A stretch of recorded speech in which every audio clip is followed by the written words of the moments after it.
Ẹ káàbọ̀ sórí Dúdúflix TV. Èmi Oge Aládùkẹ́ ni mo ti wá dé.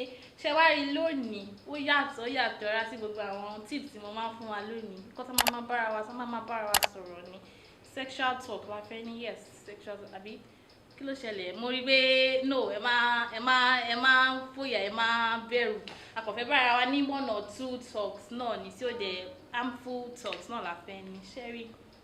A lot of times ló jẹ́ pé a kì í fẹ́ sọ̀rọ̀, a kì í fẹ́ sọ nípa ìbálòpọ̀ ọkùnrin àti obìnrin, a kì í fẹ́ sọ in the open. A máa fi pé okay, bí bá sọ̀rọ̀ sí mo máa rò bọ́ ọmọ burúkú ni mí, àbí mi ò fẹ́ kẹ́nìkan máa tag mi pé oníṣekúṣe. No, hypocrite ni gbogbo wa, we are all hypocrites. A fẹ́ sọ, we don't want people to tag us as oníṣìnà person. Tó dédé pé I encounter 1 or 2 challenges in that area. Mo feel pé ká máa open up, kò lè burúburú kó má kú ní kú ẹnìkan. Nígbà tí ṣe pé wà ò dá, even gan kó jọ̀rẹ́ wa, kó jẹ́ pé àwọn tó bí wa sáyé wà. Nǹkan tí mò ń dojúkọ nìyí, nǹkan tí mò ń face nìyí o ní this area. Tó yẹ pé there are lots of sexual boosters, there are lots of sexual enhancers. Káyámátá pọ̀ káàkiri. Àwọn tí ìbílẹ̀ gan wà tó yẹ pé a lè lò láti fi enhance sexual performance wa. So ẹ jẹ́ ká máa túbọ̀ máa discuss ẹ̀. A lot of àwọn guys mi wà tó jẹ́ pé bóyá 5 seconds guys ni wọ́n. Àwọn obìnrin míì náà dẹ̀ wà tó jẹ́ pé painful sex wọ́n máa ń rẹ́ pé wọn kì í enjoy sex wọn. Ó dẹ̀ ń kill relationship wọn, ó ń kill marriages wọn. So gbogbo àwọn kinní yìí ló yẹ kí a máa bára wa sọ. Kò sí nǹkan tó ń bọ̀ tílẹ̀ ò lè gbà. So jẹ́ ká máa sọ, ká máa bára wa sọ nǹkan tí mò ń face ní relationship mi. Mo ní pé tẹ́ni tèkísà ní tàtọ̀. Nǹkan tá bá fi sílẹ̀ báyìí léwúrẹ́ ń gbé o.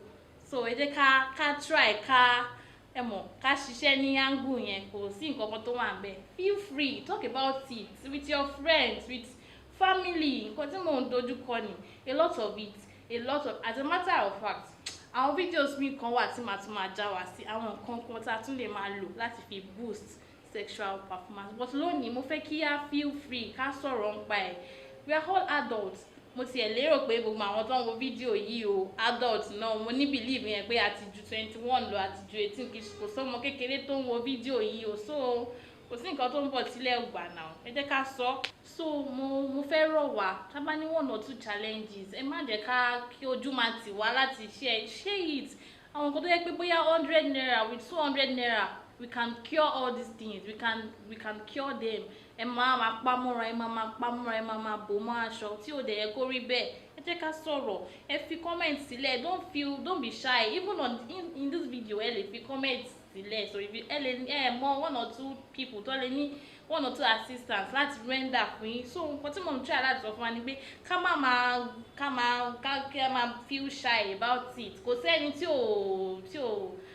ò ní 1 or 2 challenges sexual. Gbogbo àwọn tó di gúrù lẹ́yìn tẹ́lẹ̀ bàdó, gbogbo àwọn bàdó yẹn kì í ṣe pé information yẹn jábọ́ látọ̀run. Researches wà tẹ́lẹ̀ ṣe. Ẹ tẹ sórí Google, ẹ research nípa ẹ̀ tó lè kẹ́ máa rí solutions, plenty of solutions tẹ̀ tó máa wá fún yín. So ẹ má jẹ́ ká máa feel shy pé this thing mi fẹ́ sọ. Ẹ sọ. Obìnrin náà encounter a lot of women especially painful sex. Ẹni wọn ní enjoy sex, ó máa ń le láti lè enjoy sex. So a lot of things ẹ ṣàtẹ̀ sórí Google gan, ẹ máa ti rí information tó yẹ kó máa gbé wá fún yín. So feel free, learn. Kò sí, there's no harm in trying, there's no harm in learning. So nǹkan tí mo try láti sọ fún wa ni pé ẹ jẹ́ ká step up game wa. Let's step up our game. We can't be, this is 21st century for crying out loud. So we can't be dragging and we have to step up our game. So Aduke is here for you. Nǹkan tẹ́mi wà ní fún ni. In case tẹ́ bá ní 1 or 2 questions bóyá àwọn nǹkan kan rú yín lójú, ẹ fẹ́ mọ̀ nípa ẹ̀, ẹ lè email wa.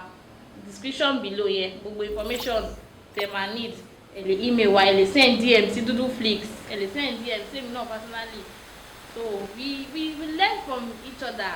Kọ́kọ́ àwọn àmì bàyá máa learn náà ni a máa kọ́ra wa ni. Nobody is an island of knowledge. So kò ní jù báyìí lọ lórí Dúdúflix lónìí, lórí talk show wa with Aduke. Ẹ máa tún máa ride on, ẹ máa follow ride yẹn bó ṣe ń lọ. Ó dàbọ̀.